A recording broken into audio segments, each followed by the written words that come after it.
வாணியம்பாடி தம் பிரியாணிக்கு என்னென்ன தேவை அப்படிங்கிறத பார்த்துட்டு அதுக்கப்புறம் குக் பண்ணுறதுல என்னென்ன டிஃப்ரென்ஸ் காமிக்க போகிறோம் எல்லாத்தையுமே பார்க்கலாம். பாஸ்மதி அரிசி, சிக்கன், வெங்காயம், தக்காளி, எண்ணெய், கொத்தமல்லி, புதினா, தயிர், உப்பு, மிளகாய்த்தூள், இஞ்சி பூண்டு விழுது, பச்சை மிளகாய், பட்டை, கிராம்பு, ஏலக்காய். 2 இதில் வந்து நம்ம வெங்காயத்தை நீல வாக்கில் அரைஞ்சி வச்சுருக்கோம். ஸோ 2மே தேவைப்படுமா மேம்? 2 கப்பில் இருக்கு. ஆமாம், இப்போ நம்ம அரிசி குவான்டிட்டிக்கு ஏற்ற மாதிரி வெங்காயம் நம்ம வந்து எடுத்துக்கணும். இப்போ 1/2 kg அரிசினா அதுக்கு தகுந்த மாதிரி நம்ம வெங்காயம் வந்து எடுத்துக்கணும். ஆனால் வெங்காயம் மட்டும்தான் அதிகமாக எடுத்துருக்கோம், மற்றதெல்லாம் ஆஸ் யூஷுவல் வச்சு. ஆமாம், வெங்காயம் கொஞ்சம் எக்ஸ்ட்ராவே தேவை. அண்ட் முக்கியமாக மக்களே அந்த இஞ்சி பூண்டு பார்த்தீங்கல்ல, அந்த இஞ்சி பூண்டு நம்ம முழுக்க போட போகிறோமா இதுக்கு. ஸோ ஃப்ளேவரில் பார்த்தீங்கன்னா அதிரடியாக இருக்க போகுது அப்படிங்கிறது எனக்கு நல்லாவே தெரியும். அண்ட் எனக்கு இஞ்சி பூண்டோட ஃப்ளேவர் ரொம்பவே பிடிக்கும், அதனால் அதை நான் வந்து லைக் பண்ணுவேன். ஸோ இப்போ என்ன பண்ணலாம் அப்படின்னா, ஃபஸ்ட்டு குக்கரில் பண்ண போகிறோமா இல்லை கடாயில் பண்ண போகிறோமா இல்லை மேரினேட் பண்ண போகிறோமா? ஸோ இப்போ நம்மகிட்ட குக்கர் இருக்கிறதுனால குக்கர்லேயும் நம்ம வந்து பண்ணிடலாம். இப்போ 3 டைம் வந்து அரிசியை வாஷ் பண்ணிட்டோம். அரிசி வந்து ரொம்ப பெசஞ்செல்லாம் வாஷ் பண்ணக்கூடாது, சும்மா லைட்டாக வாஷ் பண்ணிவிட்டு 3 டைம் தண்ணி ஊற்றுனதுக்கப்புறம் நம்ம வந்து இதை வந்து ஊற வச்சுக்கலாம். ஓகே, ஊற வைக்கிறதுக்குங்கிறதுனால நீங்கள் தண்ணி எவ்வளோ வேணால் ஆட் பண்ணிக்கலாம். நம்ம குக் பண்ணும்போது தான் தண்ணி தேவை. Okay fine ma'am. இப்போ முதல் வேலையை நீங்கள் சொன்னதை பண்ணியாச்சு. அடுத்து என்ன பண்ண போகிறோம்? குக்கரை வச்சு நம்ம சமைக்க ஆரம்பிச்சிடலாம். ஓகே,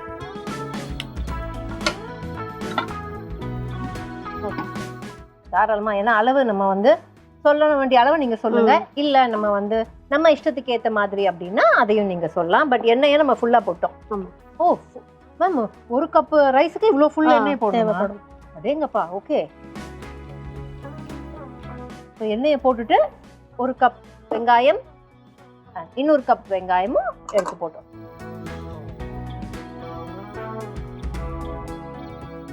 பட்டை, லவங்கம், ஏலக்காய் சேர்த்துருக்கோம், வெங்காயமா சேர்த்துருக்கோம். எண்ணெய் காயணும்னு அவசியம் இல்லை. ஸோ ஹீட் ஏற வந்து அது 2மே வந்து அப்படியே ஃப்ரை ஆகும். தக்காளி வந்து நம்ம வந்து கட் பண்ணி வச்சிருக்கோம், இதை வந்து பேஸ்ட் பண்ணி எடுத்துக்கலாம். பண்ணிடலாமே, அதை அப்படியே கொடுங்க. எல்லாமே பேஸ்ட் பண்ணி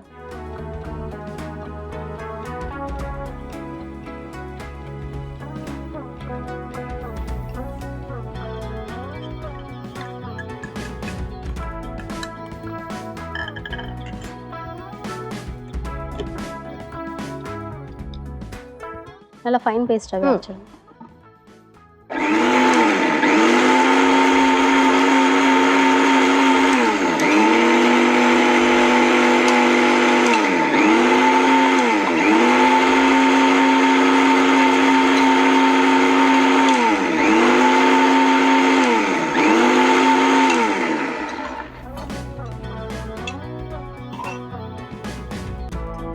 பேஸ்ட் ஆயிடுச்சு. ஆனால் மேம்க்கு போதுமான அளவுக்கு ஆயிருக்காங்கிறத பார்த்து போதுமா?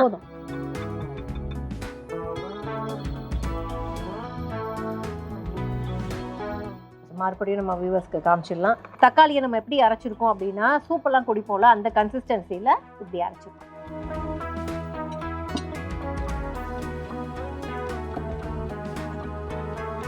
இப்போதான் வெங்காயம் லைட்டாக சூடு படவே ஆரம்பிச்சிருக்கு. இதுக்கப்புறம் நான் சொன்ன மாதிரி வெங்காயம் நமக்கு வதங்கி வந்தால் தான் அடுத்த வேலைன்னு நினைக்கிறேன். மேம், மற்ற வேறு எதாவது அரைக்கணுமா இல்லை அப்படியே தான்? இல்லை, வேறு எதுவும் அரைக்க தேவை. இப்போ கலர் சேஞ்ச் ஆகுது தெரியுதுங்களா?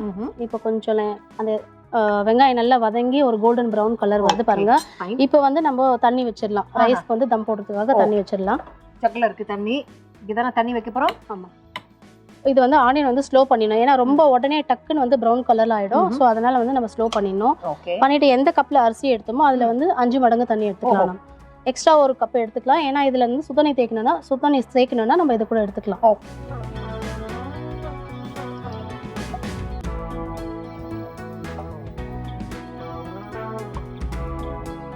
ஆல்ரெடி 1 கப் இதில் இருக்கு. ஆன் பண்ணி நான் அப்பவே, அதனால இப்போ ஹை பண்ணலாம். ஓகே, இப்போ இது வந்து டேபிள் ஸ்பூன் இருக்கு, நம்ம வந்து ஸ்பூன் அளவு எடுத்துக்கலாம். டீஸ்பூன் இல்லை, ஸ்பூன் அளவு எடுத்துக்கலாம். ஸோ 2 ஸ்பூன் அளவு வந்து நம்ம மிளகாத்தூள் சேர்த்துக்கலாம். ஓகே, ஸோ ரொம்ப மிளகாத்தூள் வந்துச்சுன்னு வச்சுக்கோங்க, அந்த பிரியாணி டேஸ்ட் வந்து உங்களுக்கு குறைஞ்சிடும், கறியோட டேஸ்ட்டும் வராது, மிளகாத்தூளோட இதுதான் வந்து அதிகமாக வரும். ஸோ அதனால இது வந்து நம்ம கரெக்டாக பார்த்து சேர்த்துக்கணும். அதே மாதிரி வந்து எண்ணெயில் ஏன் சேர்க்குறோன்னீங்கன்னா கலர் வந்து உங்களுக்கு வந்து தூக்கி கொடுக்கும் கொஞ்சம்.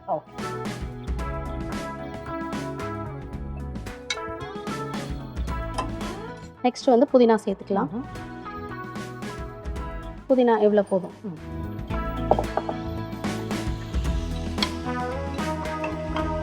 எல்லாமே கொஞ்சம் கொஞ்சம் டைமிங் தான், ரொம்ப விட வேண்டாம்.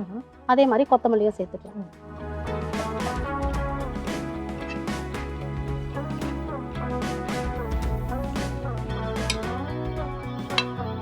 இப்போ வந்து இஞ்சி பூண்டு வந்து நம்ம சேர்த்துக்கலாம். ஓகே.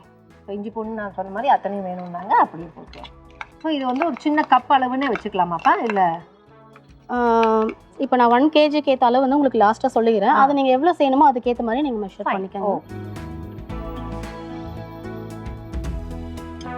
இப்போ கொஞ்சம் கண்டிப்பாக ஹை பண்ணி தான் ஆகணும். ஏன் அப்படின்னா இஞ்சி பூண்டு விழுதோட பச்சை வாசனை, ஒரு ஸ்பூன் போட்டாலே பச்சை வாசனை போகிறதுக்கு ரொம்ப நேரம் ஆகும். நம்ம ஒரு கப் போட்டுருக்கும் போது அது குக்கிங் டைம் நம்ம கொடுத்துக்கணும்.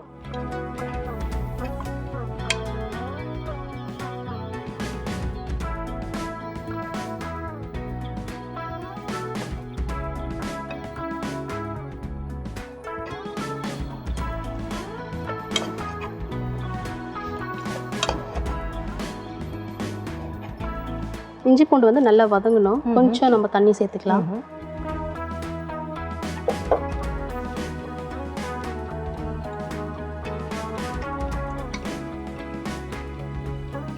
இஞ்சி பூண்டு வதங்கினதுக்கு அப்புறமா தான் இன்னும் வந்து இந்த பக்கம் பார்த்தீங்க அப்படின்னா ரைஸ் நமக்கு குக் ஆகணும் இல்லையா? ஆமாங்க. அதை இதில் போட போகிறோம். தண்ணி நல்லா கொதிக்கணும். இன்னும் கொதிக்கணும், நல்லா கொதி வரணும். ஓகே. இப்போ அந்த தக்காளி பேஸ்ட் அரைச்சோம் இல்லைங்களா, அதை எடுத்துக்கலாம்.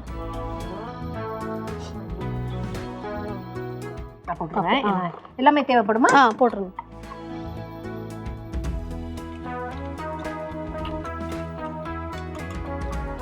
பேலன்ஸ் இருக்கிறது நீங்கள் வாட்டர் தேவைன்னா போட்டு ஆட் பண்ணிக்கோங்க, இல்லை அப்படியே ஆட் பண்ணிக்கோங்க. இல்லை போதும்.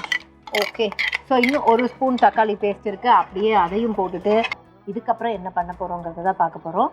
ஸோ சுடு தண்ணியும் இன்னும் கொதிக்கலை. லைட்டாக நான் என்ன பண்ண போகிறேன் அப்படின்னா சுடு தண்ணியை கொஞ்சம் க்ளோஸ் பண்ணி வச்சா ஈஸியாக கொதிக்கிறதுக்கு வாய்ப்பு இருக்குது. ஸோ அதனால் லைட்டாக க்ளோஸ் பண்ணி வைக்க போகிறேன் இந்த லிட்டில். ஸோ அந்த பக்கம் பார்த்தீங்கன்னா என்ன ரெடி ஆயிருக்கா மேம்? ஓகே. இப்போ இது வந்து தக்காளி வந்து அந்த ஸ்மெல்லு வதங்கின பச்சை ஸ்மெல்லு போனதுக்கப்புறம் பச்சை மிளகா நம்ம சேர்த்துக்கலாம். பச்சை மிளகா ஃபர்ஸ்டே சேர்க்கக்கூடாது, ஏன்னா இந்த கலர் எல்லாமே வந்து டல் ஆகிடும். ஸோ அந்த ஃப்ளேவரும் வந்து நம்மளுக்கு கிடைக்காது. இப்போ சேர்த்தோம்னா நல்லாயிருக்கும்.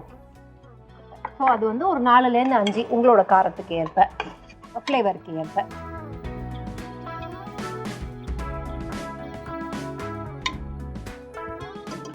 இப்போ வந்து தயிர் சேர்த்துக்கலாம். இதோட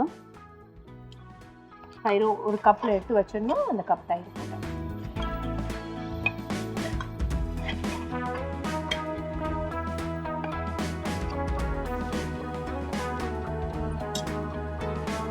கொஞ்சம் ஹெல்ப் பண்ணிக்கலாம். கொஞ்சம் தக்காயிடுச்சு. இப்போ வந்து ஒரு கப் அளவு வாட்டர் நம்ம சுடுதண்ணி வந்து சேர்த்துக்கலாம். அதை நான் எக்ஸ்ட்ரா ஒரு கப் வச்சேன்னு சொன்னேன் இல்லைங்களா? ஆமாப்பா, இதில் இருக்குது. ஸோ உங்களுக்கு வந்து அந்த குழி கரண்டி அப்படியே ஊற்றிக்கிறீங்களா? ஊற்றிக்கோங்க.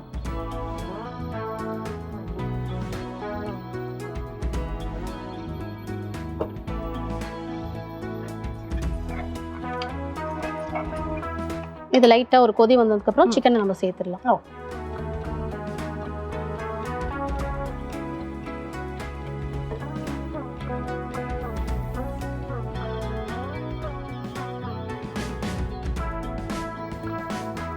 இப்போ இதோட வந்து இந்த மசாலா கூட இந்த சிக்கன் எல்லாமே வந்து நம்ம சேர்த்துடலாம்.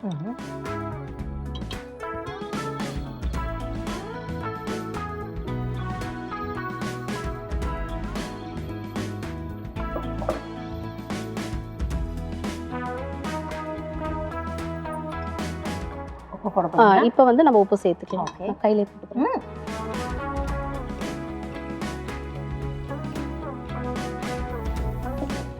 இப்போ அந்த ஃபர்ஸ்ட் எடுத்து வச்சோம்ல வெங்காயம், அதை வந்து இதோட சேர்த்துப்போம். ஓஹோ, சூப்பர். சேர்த்துக்கலாம்.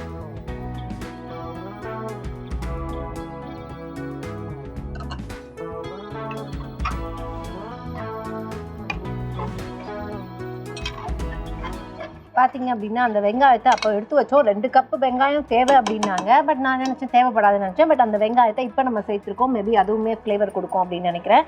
இதுக்கப்புறம் நமக்கு என்ன வேலை இருக்குது அப்படின்னா மற்ற எல்லாமே ஆட் பண்ணியாச்சு. உப்பு கூட ஆட் பண்ணியாச்சு. லெமன் இருக்கும். அதுக்கப்புறம் புதினா மறுபடியும் போட போகிறோமா? இல்லை, இப்போ அந்த தண்ணி கொதிக்கலைங்களா, இதில் கொஞ்சம் புதினா சேர்த்துக்கிறோம் அரிசி போடும்போது நம்ம. சூப்பர். ஓகே, அவ்வளோதான். புதினா இதுக்கு மேலே தேவைப்படாது. இப்போ நல்லா கொதி வந்ததுக்கப்புறம் அரிசி போட்டு ஒரு 5 நிமிஷம் தான் மேக்ஸிமம், அவ்வளோதான் விடணும். உடனே நம்ம எடுத்துடணும். ஓகே. இது ஸ்லோவில் வச்சுங்க. இது ஒரு 5 மினிட்ஸ், ஒரு 5 நிமிஷம் இது வேகணும். 5 நிமிஷம் அரிசி போட்டதுக்கு அப்புறம் எடுத்து இதை போட்டோன்னே 10 மினிட்ஸ் ஆயிடும். சிக்கன் வெந்துடும். அப்புறம் தம் போடும்போது இன்னும் 5 மினிட்ஸ்ல 15 மினிட்ஸ் ஓவரால் வெந்துடும். Okay fine. ஸோ அப்போ எப்படி பார்த்தாலும் இன்னொரு 15 நிமிஷத்துக்கு நமக்கு வந்து பேக்டாக ஒர்க் இருக்கு. ஸோ அந்த 15 நிமிஷம் எப்போ ஆகும் அப்படின்னா இது ரெண்டும் கொதிக்கிறதுக்கான டைமிங் அவங்க சொல்லலை. இது கொதிக்கிற டைமிங், அதுவும் ரெடி ஆகிற டைமிங், அதுக்கப்புறம் ஒரு 15 மினிட்ஸ் வேலை இருக்குன்னு இருக்காங்க. ஸோ என்ன பண்ணலாம் அப்படின்னா இது ரெடி ஆகட்டும், இது கொதிக்கட்டும். ஸோ நம்ம எப்போ இது கொதிக்குதோ அப்போ தான் வந்து நம்ம அரிசியை போட முடியும். அது வரைக்கும் வெயிட் பண்ணலாம். ஸோ இப்போ நம்ம சிக்கன் ஒரு பக்கம் வேகணும், தண்ணி ஒரு பக்கம் கொதிக்கணும்னு வெயிட் பண்ணிட்டு இருந்தோம். தண்ணியும் கொதிக்குது, சிக்கன் வெந்துருச்சான்னு மேம் செக் பண்ணிட்டாங்கன்னா அடுத்த விஷயத்த பார்த்துடலாம். மேம் பாருங்க, இப்போ இப்படி தான் இருக்கு. இப்போ இப்படி இருக்கு அப்படின்னா இது இருக்கிறது போதுமா அப்படிங்கிறது மேம் செக் பண்ணிட்டாங்கன்னா ஃபர்தராக குக் பண்ண ஆரம்பிச்சு. மேம் அப்படியே சிக்கனையும் செக் பண்ணிட்டீங்கன்னா இல்ல ஒரு 5 மினிட்ஸ் அரிசி போடுறோம் இல்லைங்களா, அதுலயே கொஞ்சம் குக் ஆகும். ஓகே ஃபைன், அரிசி போட்டுடலாம்.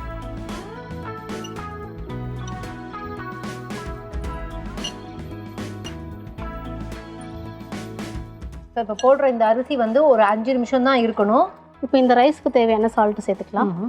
சால்ட் இதில் சேர்க்க போறோமா இல்லை அதில்? இல்லை, ரைஸ்ல தான் சேர்த்துப்போம். இதில் வந்து ஒரு 1/2 சால்ட் சேர்த்தா போதும்.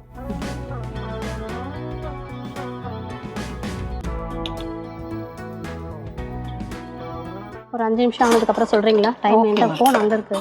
Okay fine. ஒரு 5 மினிட்ஸ் ஆகணும். அதை ஃபோனில் தான் நம்ம டைம் ஃபிக்ஸ் பண்ணிக்க போகிறோம்னு சொல்லியிருக்காங்க. ஒரு 5 மினிட்ஸ் கழிச்சு நம்ம இது எப்படி இருக்குன்றத பார்க்கலாம். இப்போ லெமன் வந்து இதில் சேர்த்துக்கலாம்.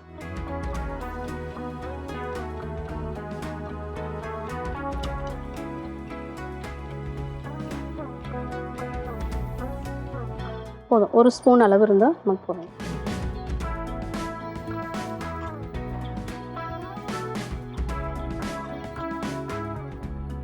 ஸோ 5 நிமிஷம் இதை நம்ம வந்து நல்லா குக் பண்ணணும். இதை எடுத்து அதில் ஆட் பண்ண போகிறோம். ஸோ 5 மினிட்ஸ் ஆயிடுச்சு. மேம் சிம் பண்ணிட்டுமா ஆஃப் பண்ணிட்டுமா? இல்லை, ஆஃப் பண்ணிடுங்க. ஓகே. ஸோ இந்த தண்ணியை வந்து ஃபில்டர் பண்ணிடலாம். இதிலே ஊற்றிட்டோம்னா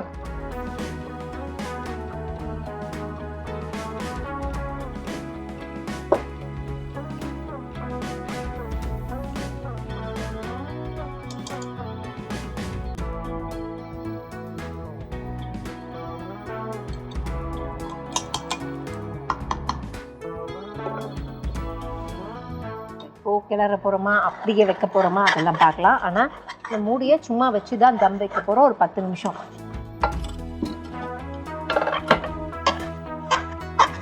இப்போ இதை எடுத்து வச்சுட்டு நம்ம தேவையில்லாத தோசை கடாயின்னு ஒன்று இருக்கும் வீட்டில். ஆமாம். ஸோ அந்த மாதிரி நம்ம வந்து ஏதாவது ஒன்று எடுத்து வச்சுக்கலாம், வெயிட்டாக இருக்கிறத வச்சுட்டு இதை வந்து 5 நிமிஷம் ஃபாஸ்ட்டாக வச்சுருங்க. வச்சதுக்கப்புறம் இந்த ரைஸை எடுத்து மேலே எடுத்துட்டு இதை வந்து மூடி போட்டுடலாம். விசில் தேவையில்லை. ஓகே. உங்களுக்கு நெய் வேணும் ஆட் பண்ணணும்னு நினச்சிங்கன்னா நீங்கள் வந்து நெய் போட்டுக்கலாம், இல்லைன்னா இதை இப்படியே விட்டுடலாம். உப்பு வந்து செக் பண்ணிக்கோங்க. செக் பண்ணுங்க. ஓகே. ஸோ உப்பு செக் பண்ணிவிட்டு போட்டுக்கோங்க. நம்ம இப்போ எல்லாம் கரெக்டாக போட்டுக்கோங்கிறதுனால அப்படியே வச்சுக்கோங்க.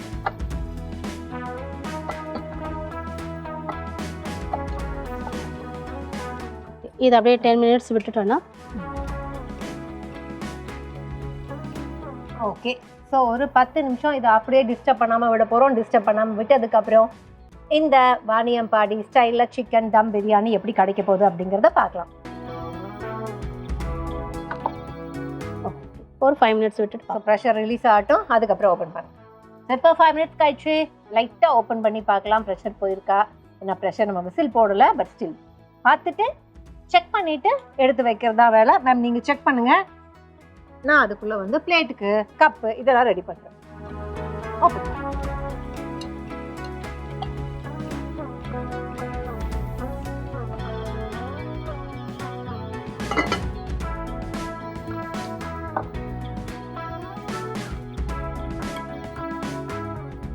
இப்போ மீதி இருக்கிற கொத்தமல்லி இருக்குல்லைங்க, ஓகே போட்டுடலாங்களா? அண்ட் கொஞ்சம் மட்டும் எடுத்து வச்சுக்கலாம், ஏன்னா ஒருவேளை இங்கே நீங்கள் வந்து கார்னிஷ் பண்ணணுன்னா.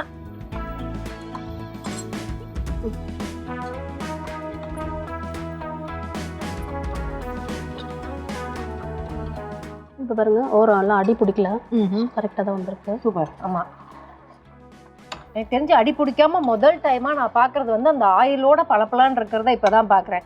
ஏன்னா அந்த ஆயிலெலாம் போயிட்டு அடி பிடிச்சி தான் கிடைக்கும் அப்படின்னு கொஞ்சம் ஒட்டி இருக்கும், அடி பிடிச்சிருக்காது.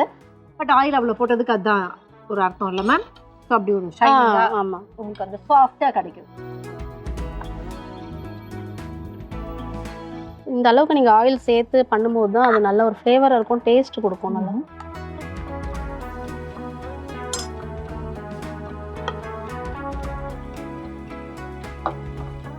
இது கூட ஆம்லேட் தயிர் பச்சடி தான் இன்னும் நல்லா இருக்கும். சூப்பர். டேஸ்ட் பண்ணிட்டு சொல்லுங்க எப்படி. கண்டிப்பாக சொல்கிறேன். டேஸ்ட் பண்ணுறதுக்கு முன்னாடி நமக்கு ரீகேப் இருக்குது. ஒரு ஷார்ட்டாக ரீகேப்பை பார்த்துட்டு அதுக்கப்புறம் டேஸ்ட் பண்ணலாம்.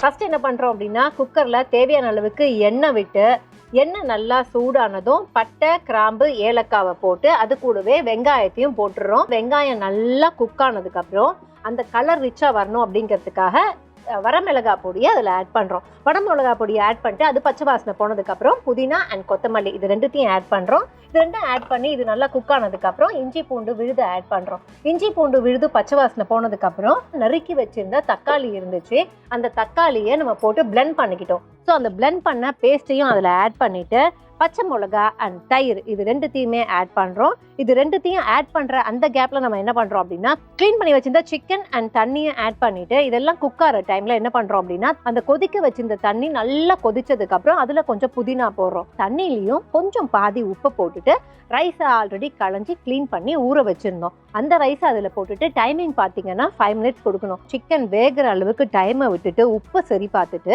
அதுக்கப்புறம் என்ன பண்ணுறோம் அப்படின்னா, அந்த 5 மினிட்ஸுக்கு அப்புறம் அந்த ரைஸை எடுத்து இதில் ஆட் பண்ணிவிட்டு க்ளோஸ் பண்ணி வைக்கணும். க்ளோஸ் பண்ணி வைக்கும்போது எப்படி வச்சோம் அப்படின்னா, தவா இருந்துச்சுன்னா அந்த தவாவை எடுத்து வச்சு அந்த தவா ஹீட் ஆனதுக்கப்புறம் இதை வச்சு ஒரு 10 நிமிஷம் க்ளோஸ் பண்ணி வைக்கணும், விசில் போடாமல். ஸோ அந்த 10 நிமிஷத்துக்கு அப்புறம் ப்ரெஷர் போனதுக்கப்புறம் இறக்குனீங்க அப்படின்னா, இறக்கும்போது நம்ம லாஸ்ட்டாக என்ன பண்ணியிருக்கோம் அப்படின்னா மறுபடியும் கொத்தமல்லி தூவி இருக்கோம். பட் இறக்கி நீங்கள் சர்வ் பண்ணிவிட்டு கூட கார்னிஷ் பண்ணிக்கலாம். ஸோ இப்படி தான் இன்றைக்கி நாங்கள் இந்த வாணியம்பாடி ஸ்டைல் சிக்கன் தம் பிரியாணி செஞ்சோம். அண்ட் இப்போ டேஸ்ட் பண்ணிவிட்டு எப்படி இருக்குங்கிறத நான் சொல்லிடுறேன்.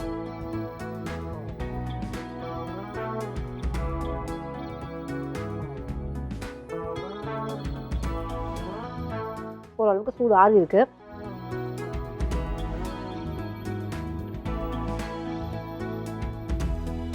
முக்கியமாக சொல்கிற மாதிரி எப்பவுமே பிரியாணி வந்து கொஞ்சம் ஓவர் குக் ஆகிடுச்சுன்னா அது ஒரு மாதிரி ட்ரை ஆகிடும்னு சொல்லுவாங்க. அந்த ட்ரைனஸ் இதில் இல்லை. ஏன்னா எவ்ரி பைட் நீங்கள் பார்த்தீங்க அப்படின்னா ஒரு ஜூஸி ஃபீல் இருக்கும்ல, அது இருக்குது. ஏன்னா நம்ம எண்ணெய் அந்த அளவுக்கு நம்ம சேர்த்தா தான் நல்லாயிருக்கும். நாங்கள் அது நெக்ஸ்ட் வந்து ரைஸு எப்போவுமே பிரியாணியில் வந்து ஒன்றா ரைஸு ட்ரை ஆகிடும், இல்லை அப்படின்னா உடஞ்சிடும். அந்த மாதிரிலாம் இல்லாமல் ரைஸும் முழுசாக இருக்குது. ஆனால் டேஸ்ட் பண்ணுறதுக்கு ரொம்ப நல்லாவும் இருக்குது. அண்ட் மற்றபடி ஃப்ளேவர் மற்ற எல்லாமே வந்து ஒரு டிஃப்ரெண்ட்டாக இருக்குது. ஸோ ஒரு பிரியாணியை எந்த அளவுக்கு சிறப்பாக செய்ய முடியுமோ அந்த மாதிரி செஞ்சுருக்காங்க. அண்ட் எனக்கு பிடிச்சிருக்கு அண்ட் டிஃப்ரெண்ட்டாகவும் இருக்குது. அண்ட் பிரியாணியை முதல் முறையாக அந்த ஜூஸியாக சாப்பிட்றது எனக்கு ரொம்பவே பிடிச்சிருக்கு. ஸோ இது நம்ம ஷெஃப்பை இன்னும் நிறையா விஷயங்கள் கேட்டு தெரிஞ்சுக்க போகிறோம் இந்த பிரியாணி பற்றி. அப்படிங்கிறதுனால அது அவர்கிட்ட விட்டுருவோம். ஸோ இப்போ இன்றைக்கி இந்த பிரியாணியை ரொம்பவே சூப்பராக செஞ்சு முடிச்சிட்டோம். நீங்கள் ஹாப்பி தானே? நாங்களும் ஹாப்பி. டேஸ்ட் பண்ணிவிட்டு இப்படி இருக்குது அப்படி இருக்குதுன்னு நான் சொன்னேன். நீங்களும் டேஸ்ட் பண்ணிவிட்டு எப்படி இருக்குது அப்படிங்கிற ஃபீட்பேக்ஸை எங்களுக்கு கொடுங்க.